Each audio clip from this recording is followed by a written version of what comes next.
This vehicle is equipped with the lower anchors and tethers for children latch system, which includes lower anchors and top tether anchors.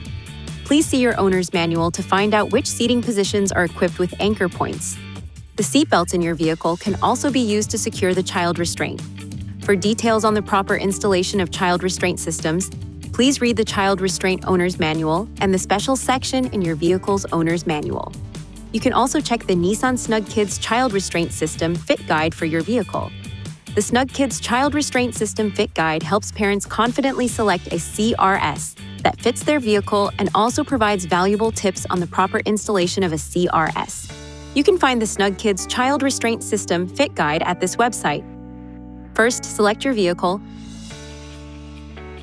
Next, select the appropriate model year range, seating configuration, and type of CRS. Then choose the vehicle's seating position. A list of compatible CRS options is displayed based on your selections. Please see your owner's manual for important safety information, system limitations, and additional operating and feature information.